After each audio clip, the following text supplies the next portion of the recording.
Lester Wunderman founded the place, and really, as far as many of us are concerned, wonderfully so, kind of invented what was, then known as direct, and now, is a version of CRM perhaps. And I think we're in like CRM 3.0. As we were talking, I said, we got 2,000 creatives around the world, and it's everything. I mean, it used to be very specific, I think, you had some DRTV, you had direct mail. Now it's everything. I mean, we're lucky that all the new channels, social channels, content channels, your channels, there are more tools for us than we've ever had before. What we're most excited about, and as we're talking about Can, you and I, is data. I came back to Wunderman, and one of the reasons was we have such a robust data offering, crazy stuff. Some of it, powers and is partnered with Facebook, so our data is powering some of what Facebook is doing. It's that big and kind of badass. So we always say it's like data-inspired creative. I work very, very closely with my data colleagues in all these offices, and what we're finding is it's kind of like going back to your roots and then rebooting everything, because the time has come. It's like now data is formidable, and the algorithms, the analytics that we have, that Google, Facebook, everyone has, and AOL, they can bring to the table.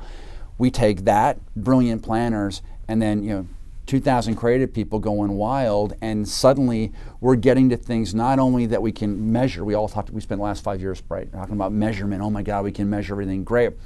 But now that data, we have it up front before we even start the usual process, and then we get all the stuff on the back end, and then frankly live as it's going on. So you're not just A/B testing, you're putting work out there. You can watch it almost by the minute. You can adjust, test, whatever. So suddenly we sit there and go, wow, we are loving where we sit.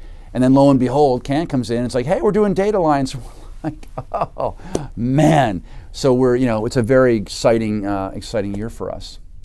So kind of breaking down the power impact of data, does that power where stuff is delivered? We hear so much about programmatic. Does it power how creative is done for the individual or for small groups? How does data impact creativity and the delivery of media? Oh, I mean, look, everything's evolving. You ignore it at your peril. I mean, as a creative, I look at programmatic, and we all kind of go, oh, okay. And then if you get into it, it's like most tools. It's a great tool used properly in the right hands. You have a distinct advantage in the WPP world, right? Because I have great media pioneers and geniuses, as you are aware. And so, we use these tools brilliantly, but it does change how you think. It does change how you design, how you go to market. When we look at the data and get to the work, we know the other end way in advance. And if programmatic is going to be part of something we do, we make, we design very specifically, not just so it's effective in that channel, but you want to make it a little bit more malleable sometimes, so that if you're out there and certain things are, going like crazy, you want to be able to add more in or adjust. And conversely, if something's not doing what you thought it might do, we can adjust, and the programmatic buys can be adjusted to reflect it. And so it does change everything, and that's just one thing, right? Then you've got the buzz feeds and that kind of content, your kind of content, every kind of content there is. All of that feeds into what we bring to market.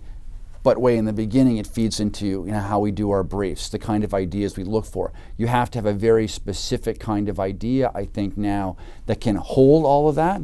Used to be a lot easier, right? A great idea, you'd go print, TV, and certain channels. Okay, now the ideas, I think, have to be 100 times smarter and stronger and more pliable. But if you do it right, you got a lot of places to play, and everyone's stoked about that. So what are the changing expectations of brands? The media landscape is changing so quickly, and the brands, and many of them will be at Cannes, of course, and wondering, what you guys are doing, wondering how the industry is changing. What are their expectations around what response means, and how is that changing, and kind of what are they asking you? Well, in one way, same thing, results. I mean, everybody wants results. The thing is now, it's like, results is this big a question and this big of an answer. It used to be results was very specific. Did the SKUs move off the shelves? Did certain things happen? Did we get hits on a website or whatever? now results are measured in very immediate terms. They happen very quickly, and clients, very much want to know, can you deliver this in this way to this end? If it is working, can we adjust it? If the data says this, can you create something that will, be, a little bit different than we may have thought? How can you adjust? And then you keep saying immediate, and I'm like, and they want things immediately. I mean, they want social listening. They want, content and things that are happening to be reflected in their campaigns and their ideas. So once again, ideas have to be able to hold a big sense of data inspiration, looking at results in immediate terms, responding to conditions, on and on it goes. So, you got to be way on your game. You got to be, awake a lot of hours. You have to have a lot of really talented people who are passionate. If you don't, I think, a lot of brands will not accept a more traditional model of, hey, 4 to 6 weeks, and we'll kind of work it out, and we'll have a plan that'll go for 6 months. We don't have that luxury, certainly. I think we certainly plan, we certainly think, in very long term for the brand. But as far as work that's going out into market, I mean, you have to be on it. I mean, and you live it every day, so I know you know. And finally, the Cannes Lions Innovation Festival, which is exciting. Data is a big part of it. There's a lot of people that in the ad tech space and that we work with all the time. We're finally going to the Palais to present. What does that mean for the festival and for the industry, the festival embracing data and ad tech? I mean, it means everything. I mean, it's so rewarding. It's very empowering. It's exciting to have clients and to have people in our organizations who normally don't get to have their particular brand of awesome and creativity recognized in the same way. And suddenly now a big bright light is being shined upon excellent pieces of work and really, really interesting categories of work and thinking. And complex. I mean, it's a lot of complexity. I think Cannes has really stepped up both in, as you mentioned, the innovation category in data and the Glass Lion.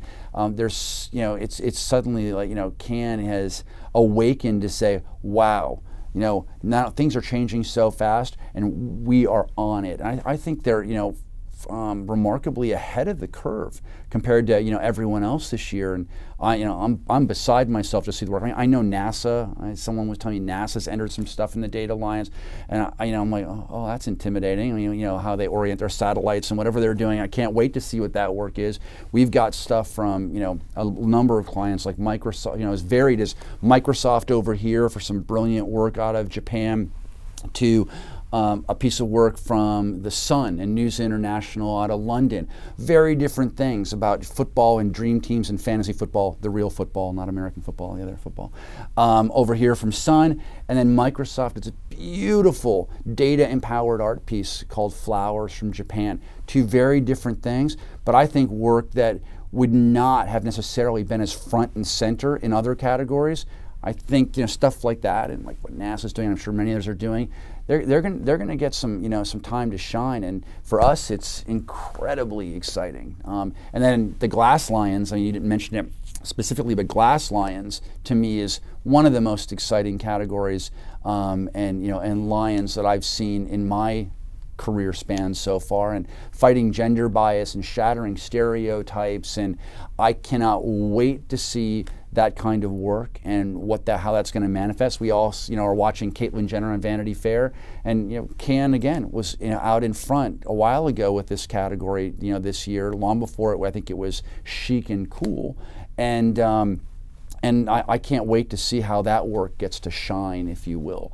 And we, one of my favorite pieces, selfishly for us this year, is from Procter & Gamble and Pantene, and we'll be in that category. And I know I love that piece of work. I can't wait to see what everyone else is putting in there. And again, work that I don't think would have gotten that big spotlight that Cannes can do. So we're really excited, and it obviously selfishly for us, we feel like we've got some good skin in the game, and which makes it all the more fun.